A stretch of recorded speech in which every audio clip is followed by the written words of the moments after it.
And Soto, another high drive to deep left center. See you later. He is wearing out that part of Truist Park. What's up, my guy? How we doing? What's going on? Doing good. Looks like you're back in New York. So. Dude, I'm back in the greatest state. Yeah. A little tired, a little jet lag, but we're making it work. So it's good to be back up. Yeah. Yeah, that's cool. Flight was good and everything. Yeah, long day. Layover in Denver, but we're making it work though. So what about you? Well, yeah, doing good, man. Just it's June baseball now, so really getting some nicer weather in a lot more places now. Tough stretch for your guys. We'll get into it a little bit. Just got swept by the Red Sox at Yankee Stadium, so you know how that's going to go over with Yankee fans. Right. But yeah, we'll get into it a little bit later. There's some more important things that are going wrong that we really got to talk about. So well, Brian the Mood, give me one thing you liked this week in baseball. So this weekend, the White Sox actually had those the City Connect jerseys. Right. I don't know if you saw those or not. They're kind of nice. No, I mess with them. Those were cool. It was like the old school. I feel like in old video games or something, like in the MLB The Show games, they have like the throwback jerseys. Yeah. And I think the White Sox wore jerseys like similar to those way back in the day in like the 20s or something, whenever they were a team. So these were like similar, but for anyone who like didn't see them, they're like black and then they have white pinstripes, even the pants. And the hats too have pinstripes on them. So and I think they said South Side on the front. That's kind of cool. I like how they embrace that. Yeah. And again, we've talked about Tony La Russa a lot. He kind of looked pretty funny wearing that uniform. No, it wasn't his best look. There was like one picture floating around where he had like the hat like sideways, and he looked like that like the meme with like Steve Buscemi when he's like, "How do you do, fellow kid?" Fellow kid, yeah, like it was so funny. I was like, man, that's like perfect, especially because of everything that just happened with him. So I thought that was pretty funny, man. Dude, did you see the Cubs just dropped one today too? Oh, I didn't see it yet. Yeah, I don't like them as much, but the caps are kind of nice. They say like Wrigleyville on them, but okay, that's pretty cool. I'll have to look at them. I haven't seen him yet, but yeah, for sure. For who's hot, who's not? Who do you got for hot? So it's actually a guy we were kind of talking about last week who wasn't hot, but Juan Soto has turned it around a little bit. He's batting .333 last 7 games, 7 for 21, 3 homers, 9 RBIs, and 1.3 OPS. So as we all expected, Juan Soto is doing better. So yeah, I think like it was just a matter of time with how good it really was. So yeah, it's good, big for the Nats too, because again, like we said, they need to really pick it up. So they're still in last place, right? No, not now. The Marlins. Oh, Miami's been sucking. Yeah, true. But they're close, man. Like I think Miami's 7.5 games out, and Washington's only 7. So like it's close. No, Got you. What about you, bro? I'm gonna do a repeat. I've already done this guy, but he's hot again. So Jesse Winker, now his last 15 games, 9 homers, 14 RBIs, 1258 OPS. And he had, I believe it was 2 days ago, another 3-homer game, his second this season. Yeah, I saw that. Was he in San Francisco or? I think so. Wherever they were, I don't know. No, St. Louis. It was I think the first one might have been there. I think this one was St. Louis, but okay. Yeah, dude. I mean, like MVP candidate. Him and Castellanos have been unreal for them. I mean, I think like there's no shot that Jesse Winker doesn't start in the All-Star game too. He has to. I mean, at this point, unless he drops off a cliff the next month, like I don't see how he couldn't. Right. I mean, you just gotta hope like everyone else in Cincinnati picks it up, because those two have been unbelievable for them. Man, but they're still just right in the middle of that division. I feel like every week I bring it up. I'm like, man, I'm still going for the Reds, and like they're still in the same spot they were last week. Like I don't know how that happens. I don't know, man. Like Eugenio Suarez, I feel like is the key there. Mm-hmm. Like he has to pick it up a lot. You look at Luis Castillo, Sonny Gray. Right. I think Votto comes back soon though, so that would be pretty big for them too. Right. Yeah. Who you got for slumping? So slumping, I actually got former Reds outfielder Adam Duvall, who is on the Marlins right now. So the last 7 games, we know the Marlins have been struggling. This could be a pretty big reason why. Duvall is hitting 100. He's 2 for 20. No homers, no RBIs, just a .332 OPS. So, Yikes. we all know that Duvall is a very streaky hitter, as we saw with the Braves last year. He had like 2-3 homer games, I think, or something. He'll probably heat up again at some point, and then he'll get cold again, back and forth. But like, it's really pronounced now that the whole team has been struggling, and like Miguel Rojas has been out now. So hopefully he can pick it up. Not for your sake, but no. Yeah, I mean, I feel like this is just kind of who he is. He can hit 5 homers in his next 10 games after this. So like, yeah, he could literally have a 3 homer game today, and I wouldn't be surprised. So, but no, that makes sense. Miami's really been slumping. So yeah, I'm gonna go with your man Mercedes now. So obviously go after that great start in April and some of May, but now his last 15, he's 5 for 48 with 1 homer and a .367 OPS. Wow, I didn't know that. Honestly, I guess being the White Sox are so good, it's kind of like masked that he's been bad. True. Now. I mean, we were just talking about Duvall and how he's hurt them, but I feel like they're staying afloat with Mercedes at least. That's kind of crazy, especially after how hot he got. You hope that like the La Russa situation didn't really fuck with his head, because that would suck. I'd be curious to look up the numbers since then. Not that like one incident could really kill him, but still, like, I mean, you never know. Yeah. Baseball's like really a mental game, so manager-player relationship is like big, and like if there's like a disconnect, like we think there is, that could really affect someone. So hopefully, that's not the case there for him. No, definitely. All right, so we've been talking trade deadline recently. Teams starting to separate from the pack a little bit. If you're looking at the American League, what's one team you think wants to make a move to make a push? I'm thinking the A's got to do something, man. I really am. Okay. Just because they've had a tough time against Houston recently, and Houston is only 1 game behind them right now. So the A's are currently in first. I think they got to go out there and they got to make the big splash and get Trevor Story. I think it makes too much sense, honestly. Like, I don't know. Elvis Andrus was part of the Chris Davis trade, and he has not been good this year. He's their starting shortstop for the A's. He's hitting .217, no homers so far, 7 RBIs, .53 OPS. And he's posted a negative WAR. So, I don't know, man. It's negative -0.6 WAR.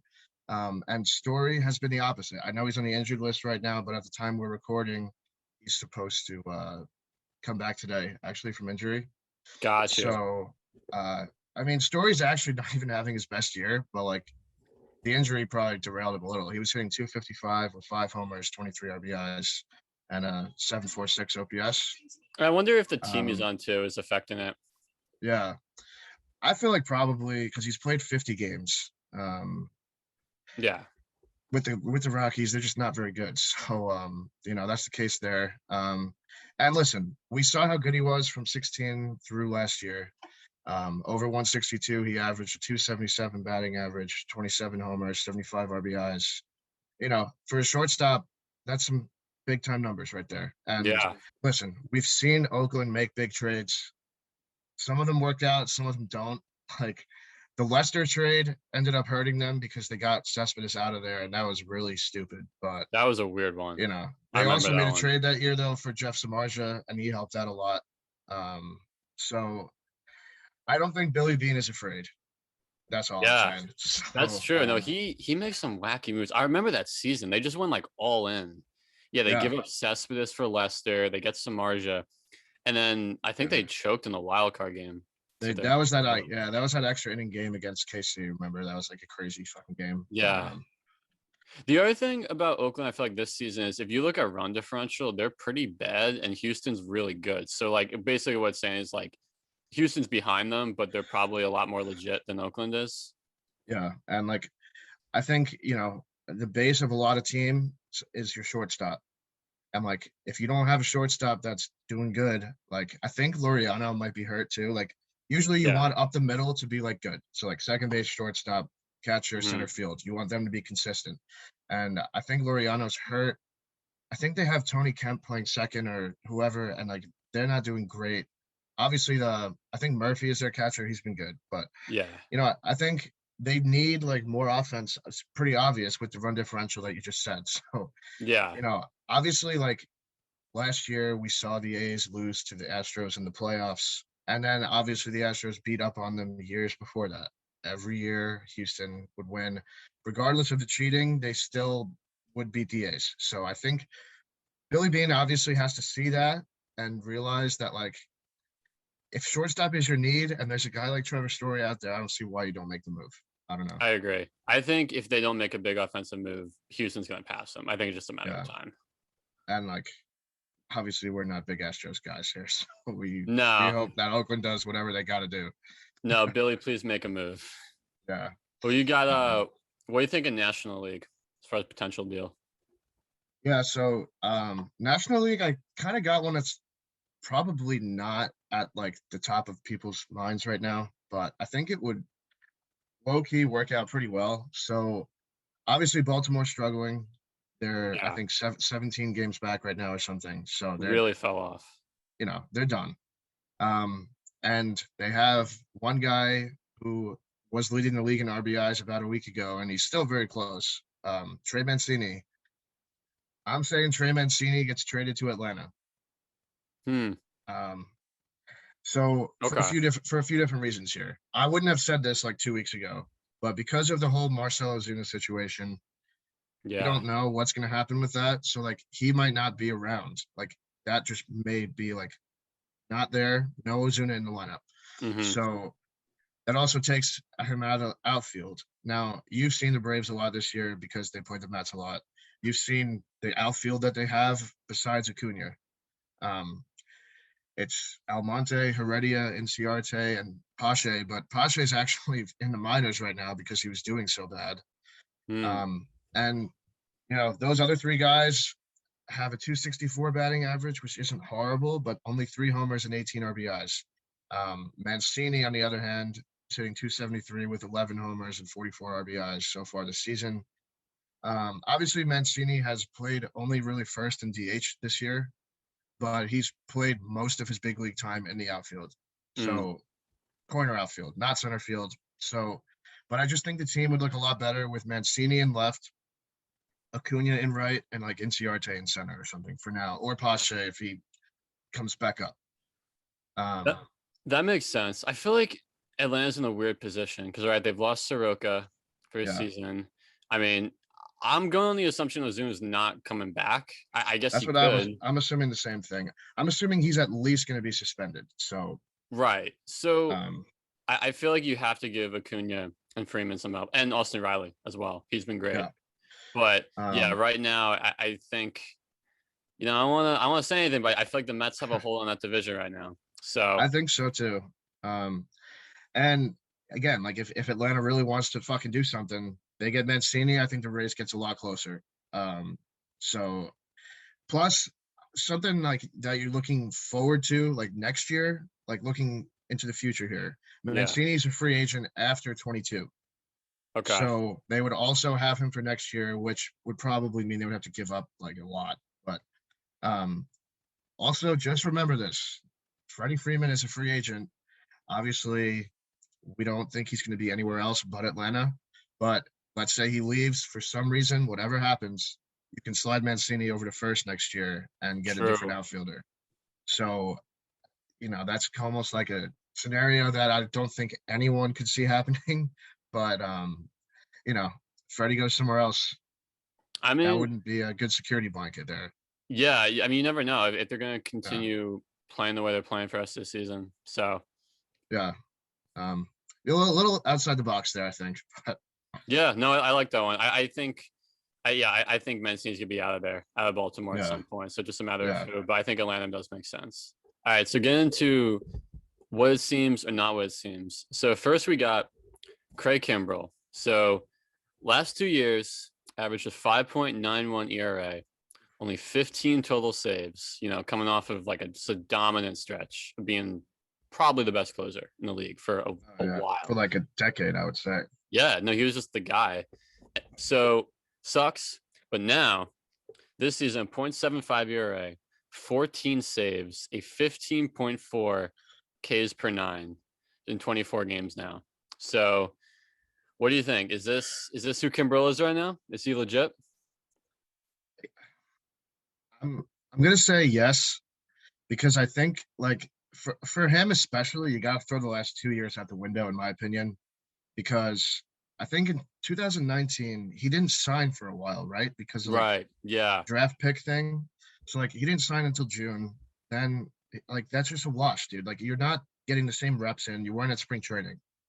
And last year was obviously a shortened season. So I mean, you mentioned how dominant he was, bro. From 2011 through 2018, he had a 2.01 ERA, 14.5 Ks per 9, and 42 saves per season on average. I mean, that kind of just like speaks for itself. And the fact that he already has 14 saves this year and it's only been like 2 months, I think that's who he is. It was those years were just like two blips, in my opinion. But what do you think? It was funny. I was originally going to say it's not, and he's kind of fluky, but I'm looking at those strikeout numbers again. And I feel like that's usually a good indicator of if someone just kind of pulling a fluke or not. But his Ks per 9 is ahead of what it was through that, like ahead of that 2011, 2018 stretch. So he's at 15.4 now. He was 14.5 then.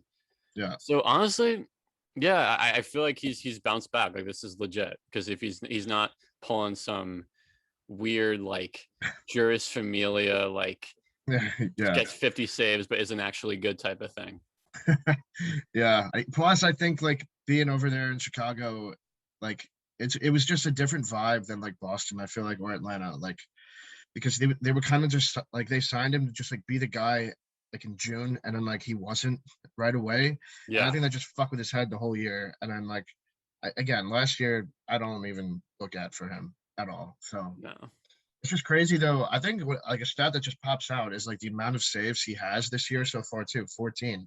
Like he only had a total of 15 the past 2 years. Right. So like he's already there, and it's only been 2 months. Like that's pretty, like, because that means he hasn't blown any. I don't think he's blown any this year. Maybe one, but like I don't know.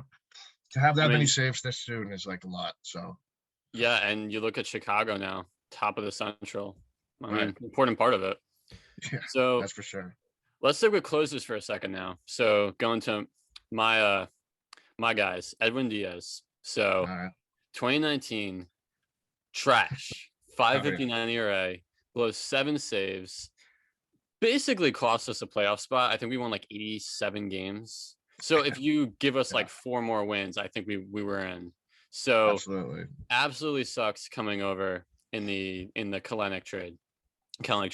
So, but since start of 2020 now, 2.42 ERA, 16 saves, 14.8 Ks per 9 over 49 games. He only has 1 blown save this season. All the other runs he's given up were in non-save situations. He had his first blown save, I believe it was last week. But so he's looking pretty good. What do you think? He's obviously looking better than 2019. That was just like, I don't know. That was almost like undescribable, especially coming off the season he had before in Seattle. Yeah. Him now is what it seems, for sure. I do. Like you said, closer, like the runs he gave up were not in safe situations. Closers are so different when they're not in safe situations. And like, that's just a fact. It's proven. For whatever reason, the adrenaline's not as high. Well, you can look at it so many different ways, but that's just the case. And listen, his numbers in Seattle, 2.67 ERA. He averaged 36 saves a year for those 3 years. I mean, that's what you need for a closer, 14.2 K per 9. So I think he's got higher strikeout rate right now too, like Kimbrel. So I think like Kimbrel, exactly. That's helpful. I think he's legit too. I'm glad. Really, just in the situations that matter, he's getting it done. Except for that one in Arizona. That was in Arizona, right? Yeah. But other than that, has looked really good. It's, I guess they just gotta stop using him if it's not a safe situation. It's like frustrating to say, because like it shouldn't really be that way if like you're that good a pitcher. But I mean, I guess in his case, I don't know. So yeah.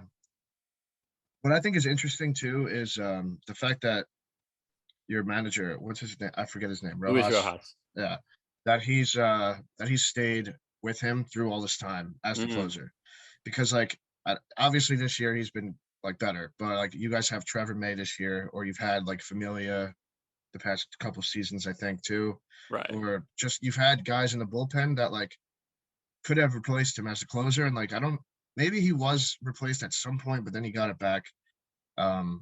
He's just too electric though for me to like not be the closer. Like I'm just sorry. Like His stuff is too good. Yeah. it's filthy, man. Like that slider he has moves like 2 feet, and Yeah. his two-seam fastball moves the same amount. So it's crazy. I feel pretty good with People can him hit him. going in the ninth. And I mean, yeah, that Mets bullpen has been fantastic. Yeah. Even with like Lugo has basically missed the whole season. He just came back, but even without him, it's like really good. So Yeah. moving to San Diego for a second. Yeah. So let's talk Chris Padack. So since in 2019, he comes up, I believe it was his rookie year. Yeah. 3.33 ERA, almost 10 Ks per 9. His FIP was just under 4. So was a rookie of the year contender. Yeah. Then since the start of 2020 though, 4.5 ERA, his Ks per 9 is dipped to about 8.5 and a 4.5 FIP. And his ERA this season is about 4.3-ish. So curious what you think of him. Man, it's just like it's interesting because like he was so dominant that first season. But his fielding independent pitching that year was way higher than his actual ERA was. So yeah, I mean that's something you look at, and then like the past 2 years, his fielding independent pitching is like almost exactly the same as what his ERA is averaged. So you know, honestly, like, not that he can't change it in the future, but like I think right now this is who he is. But I think he's still learning how to pitch because like he hasn't. It's only been 3 seasons. Like sometimes starters really don't come into their own until like a little bit later on. You know what I mean? Yeah. So like I don't think this is going to be the guy he is his whole career. But like let's say in terms of like this season, let's say like I kind of do think that it's what it seems. I don't know. What do you think? Yeah, I think this is probably a little closer to who he is.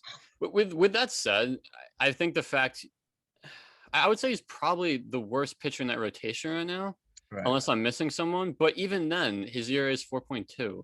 So I think San Diego can afford for him to be this way. You know, I do. It's a pretty good 4th or 5th guy. So yeah, like we were talking about, I think it was maybe last week or a couple weeks ago. We were kind of talking about the Yanks and like Jameson Taillon, and like how if his ERA is in the 4s and he's like our 5 starter, like that's okay. You know, like obviously you want them to be better, but like it's not like a necessity right now. Like I think even last year, like obviously San Diego's pitching staff looks totally different than it did last year with like Snell and Darvish and them, Musgrove too.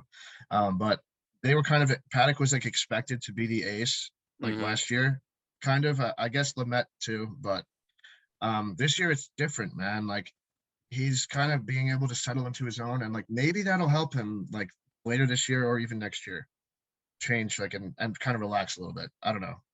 It could. I mean, and you were saying too, like how he's young, he's figuring out he's 25. I mean, he's freaking young. So, and that means like that rookie season when he was so good, he was 22, which is like nuts because like that's crazy. Yeah. But I remember him calling out Pete Alonso. I think Pete won like rookie of the month, and Chris was like, "Yeah, well, I'd rather have rookie of the year." Like, oops. That was cool though, man. I thought it was kind of funny. So no, it's funny. I just think how it's turned out is really fun. But definitely. No, I respect it. All right, so let's do a little deeper dive this week. Let's talk Yanks because the sky is falling in the Bronx. People are worried. So tell me what's going on there. Man, it's almost like you don't understand like how it's happening, but like it is. When you dive deeper into some of the numbers, it's just like how like are these players playing this way? So just as a team overall, we've averaged 3.72 runs per game this season, and that's our lowest mark, like the Yankees' lowest mark since 1972. Really? I would not have guessed that. Plus, think about like all the guys we have on our team right now. Like we're supposed to be awesome offensively. Okay. So that itself is just like mind blowing to me. But that's the case. We haven't been good with like the little things. Like we have the most runners getting thrown out on the bases, either stolen bases or trying to stretch a single into a double, something like that, Okay. which is 28. 28 times. That's a lot. And we have the lowest rate of taking extra bases. Like it's 30%. So like that's not good. There are just certain players that aren't having their best seasons. And like that's okay because like not everybody's gonna be great, but like when like 4 or 5 guys are doing it at the same time, that's a problem. Yeah. So, we just signed DJ to the big contract. Does not look like himself. Man, his barrel rate is down 4.5% since last season, which is a lot compared to like how much guys fluctuate. So that's just not good. And his strikeout rate has doubled since last year. So, DJ's a guy that makes contact. You know that. Like that's that's weird. I think with him, you got to give him kind of the benefit of the doubt, though, because he did just sign the contract. Maybe that's weighing on him a little bit. I don't know, though, just because of how good he's been the past 2 years, like Yankee fans are not going to want to hear excuses like that. So, and understandable because, like, just signed you a 6-year deal. Yankee fans want you to fucking perform right away. Mets fans are the same way. So, oh, yeah. No, New York is tough. Yeah. And, another guy, Gleyber Torres, hasn't, man, I don't even know how to explain him. He's only hit 6 total regular season homers the past 2 seasons combined now. 6. Wait, with last season? Yes. So he had 3 last year and 3 this year so far. Wow. I think he had a couple maybe in the postseason last year, but still. And then you remember in like 2019, he had 38 homers. Yeah, I was gonna say I feel like he had a monster 2019. And in 2018 he hit 24 homers. So like that was still like a solid amount. And listen, like we all know that we didn't re-sign Didi because Gleyber was going to become the full-time shortstop. And for anyone who didn't know, Gleyber played shortstop in the minors. Like he was a shortstop prospect, but then when he came up with us, he played second base for those 2 seasons, and then he moved over to short. So that's probably the biggest reason why Didi wasn't back. And like our team could look a lot different if Didi was there, but then the infield would have to get shaken up, whatever. Gleyber is just, I don't know, man. I've seen some stats on him. Like he's not hitting balls hard at all. Like he's getting hits now. He's kind of heating up, but like his hits are like looping in, or I don't know, man. He's just like, he's not driving the ball. It doesn't look like. I don't know if it's like he's got to use his legs more or something, but it could also be the fact that he's playing shortstop. Like moving over, you got to think more. You're the captain of the infield now. Like maybe he's just not cut out for it. And like, but then our team is just like, we're built for him to be the shortstop. Yeah, no, it's gonna be hard to. Like DJ plays second, Voit plays first. Voigt's out right now, but like, I don't know, man. It's tough to see with Gleyber because like he lit the world on fire, man. Those first 2 years. Yeah. And I'm seeing him get angry in the dugout and like slam shit. I'm like, I like that. Honestly, get mad because like you should be better than this. You know that, and like I really hope he turns it around, man, because. Well, that brings me to a point. Let's talk about him getting angry. So one thing I've heard from a lot of Yankee fans during the stretch is like, they're like, when Boone goes to press conferences, he's like, yeah, we just got to be patient. Just like these things happen. He's been really calm. And I've heard a lot of Yankee fans be like, what the hell? Like, where's the urgency? So I'm curious, like, where are you feeling that based on the difference between how Gleyber's acting and the way that Boone kind of talks to the media? Like do you have a problem with the way Boone is describing it? So it's like I do. I don't know. It's like I do, because like he should be more urgent about it. And like I honestly think that like Cashman and Boone think like it's going to turn around and they're not going to have to make many moves. Like I literally think that that's like what they think in their head, which like, again, it's possible, but we're dipping and dipping in the standings. Boston just swept us, so they're looking like they're legit. the Rays are the Rays, and Toronto's offense is the best in the league. Right. I don't know how you like right now, like Voigt's hurt. Okay. So make a trade for a shortstop. Move Glaber to second, put DJ at first for now. Worry about it later when you have to figure it out. Because I mean, maybe like I would think that could be part of the issue. And Glaber hasn't even been like horrible defensively. That's not why I'm saying this. I'm saying this because I think he would be better fit at second. I don't know. I just think there's not urgency with a lot of our guys right now. Clint Frazier has been horrible after having a great year last year. He has the highest ground ball rate in the league, around the highest at 45%. 45% of the balls he hits are grounders. Damn. That's like, he's a home run hitter. Like, and he's not good defensively at all. And we're still running him out there every day. I guess it's a tough call because like you could be like, oh, well, maybe they should stay chill, right? Because it doesn't mess with their head, and like just to stay positive might actually fuel them to do better. But again, too, like it's New York, and now like Boone's been like this for a month. Like like it's June 8th. I mean, be all nice and positive after a month, not after 2 months, dude. Like now it's time, get going. Like it is New York, like you said. It's just like, I mean, I don't know. I don't think we need a new manager because I think Cashman is in Boone's ear, like telling him kind of what to say sometimes. I also don't know. Like, is it time to just make a fucking big change like that and hope for the best? Like, I'm always on the fence about that because I feel like managers are such an easy scapegoat. Like you're saying, like DJ sucked and Glaber sucked, and like just players underperforming. So like, why is that on Boone? But yeah, again, on the flip side, like just sometimes like a shakeup is what you need. So and like I'm a fan of Boone. I do like him. Yeah. As a manager, I have the past few seasons. I just think like there's just more issues with like the actual players performing. Like they're just underperforming. Like I don't know. Gary's another one. Like his OPS plus is about average, league average, but he has a 29% strikeout rate. 29. We strike out a lot. 29. That's like a lot, bro. I mean, the other thing too is I saw a stat before we hopped on this that Yankees are leading the league in ground into double plays. About 58, which is, I don't know how many games we played. That's probably at least one per game, maybe a little under. That's about right. I mean, I feel like every time I watch a game, I see him do it at least once. I mean, yeah, it's a killer. There's no, obviously. Because we also, like, don't have a ton of, like, super fast guys either. Like, Gary's slow. Clint is actually way slower than he has been for some reason. I don't know why. That's kind of a weird stat.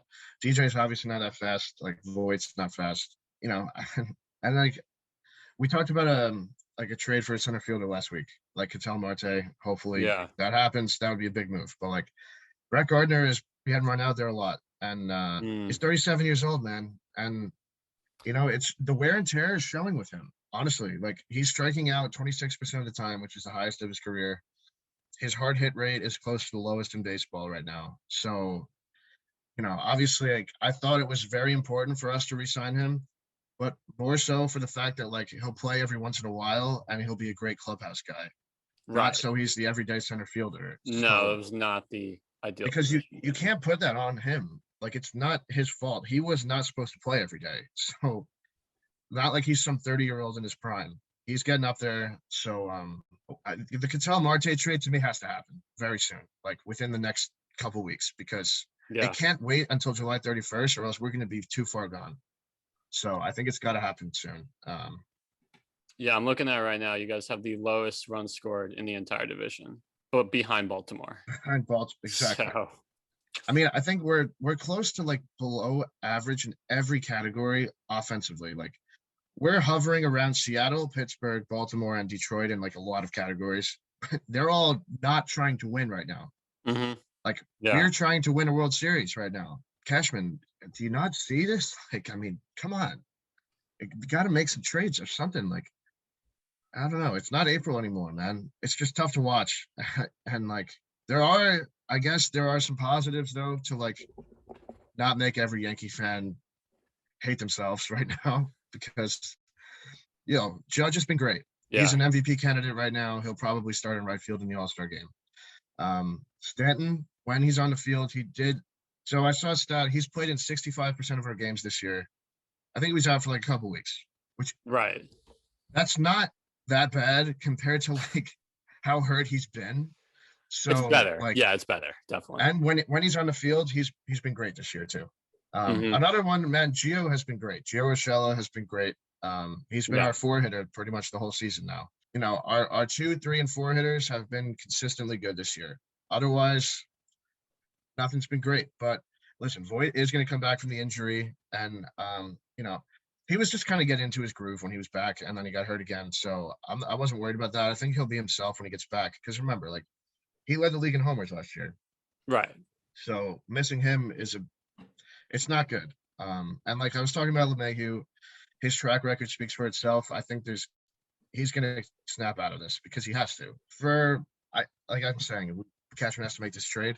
Like Yankees fans should be looking forward to Cashman making a trade for a center fielder, because I just don't think that there's a way he doesn't. Like if he doesn't, he's gonna lose faith in the whole fan base. Mm-hmm. Like the whole fan base is gonna lose faith in him. Like because he has to, and he may even have to make a trade for a shortstop and move Torres some like second, or Torres may even be involved in the trade, which I don't know if I would like that because I think he's more so the 38 homer guy than who he's been. Yeah. But I don't know. It's just, it's almost like there's too many problems to fix though. Like, because they're not just all going to fix themselves, but I don't know. It's a tough stitch in the Bronx right now.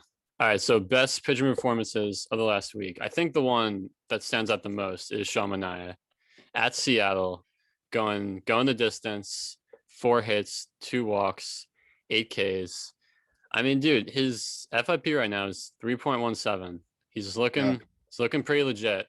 Man, I think like he's always been good, but he kind of got banged around in like the wild card game a couple years ago, whenever that was. And I think like, remember he threw a no-hitter against Boston, like maybe in 2017 or 18.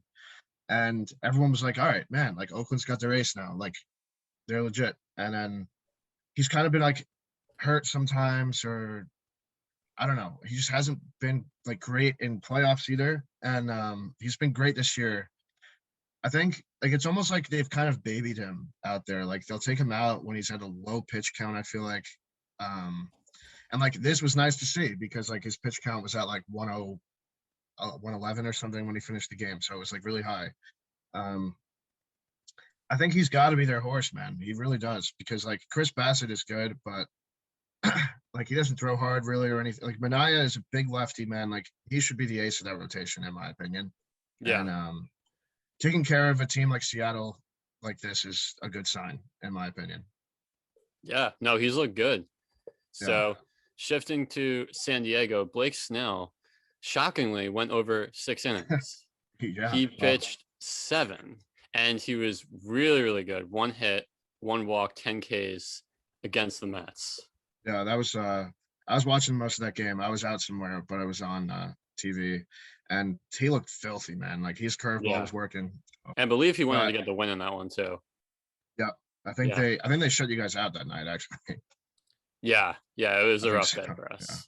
Yeah. But then the next night, Jacob deGrom, again, 7 innings, 3 hits, 1 walk, 11 Ks, lowered his ERA to 0.62. I will say, he didn't get a hit though. What the fuck? Oh no, I know, man. Who does he think he is? The hit streak is gone now. Like he's our best batter, and you got to step up like that. Got it, man. I don't know. Who was pitching for San Diego? Was it a lefty? Maybe that's why. I want to say it was Musgrove. I think. Yeah, I think you're right. Actually, man, come on.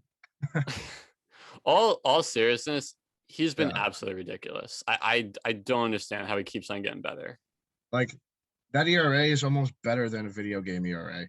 Like if you're in MLB The Show and you create a player to be like amazing, and like they still wouldn't have that ERA.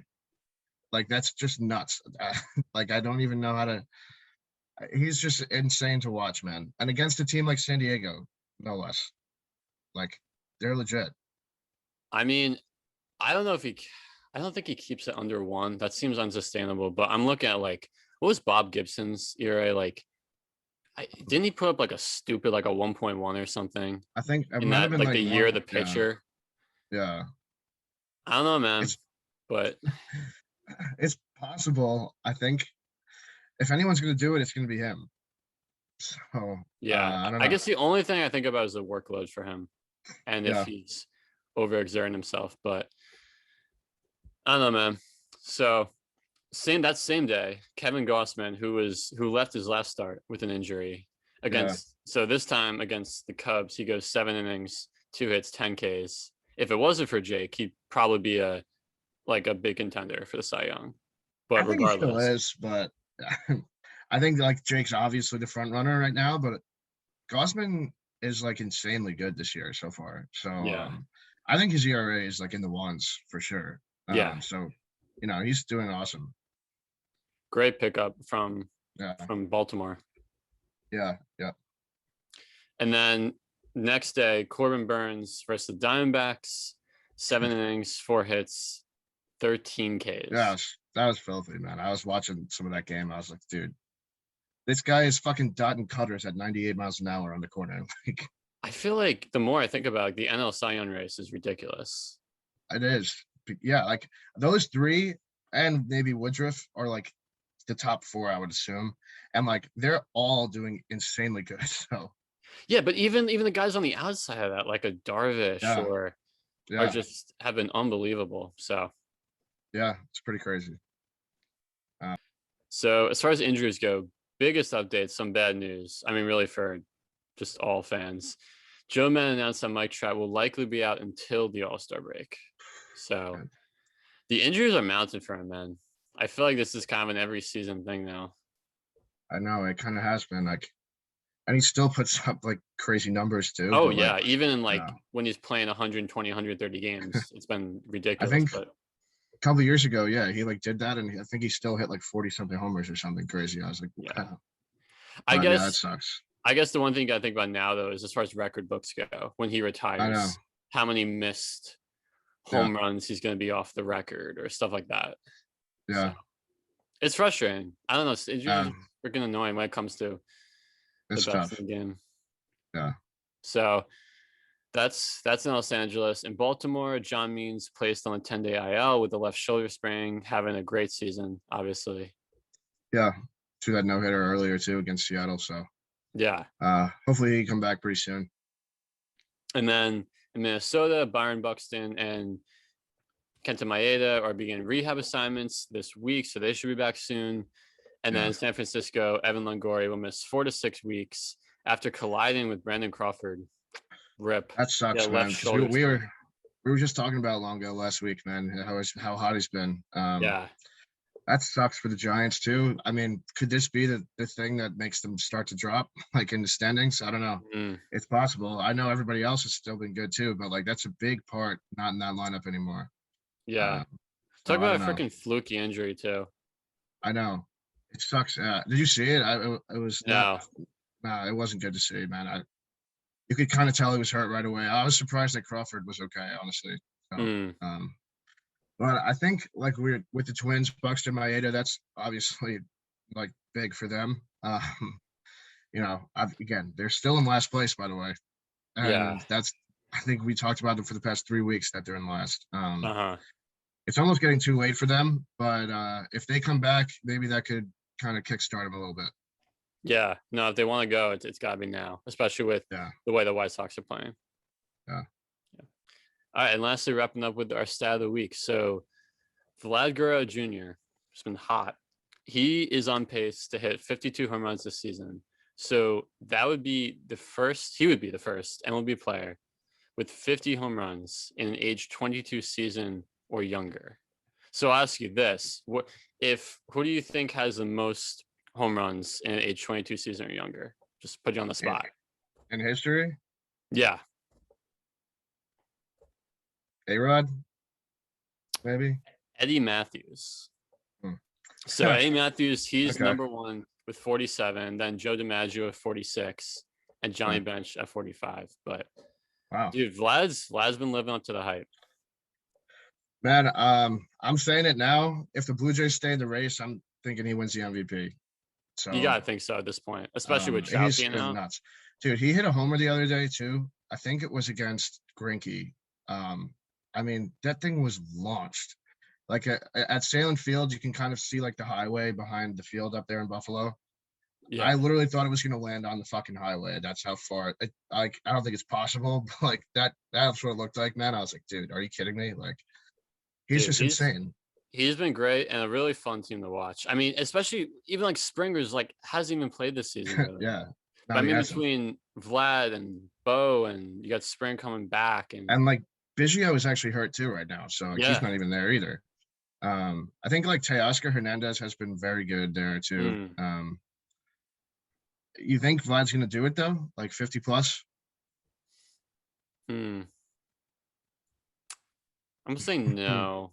No, I'm gonna say he finishes with like a mid-40s number. Still like unbelievable. Still like an MVP season, but that's my prediction. I think I think he could get there, man. I do. Because he's playing at stadiums like Baltimore, New York, and Boston. Plus Salem Field is like a hitter's park. So, and I think the AL East is playing the NL East this year, right? Like, like interdivision wise.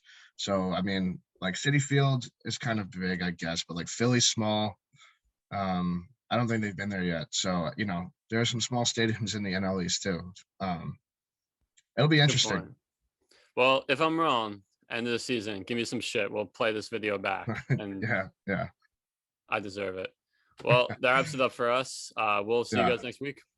All right, guys. Have a good week.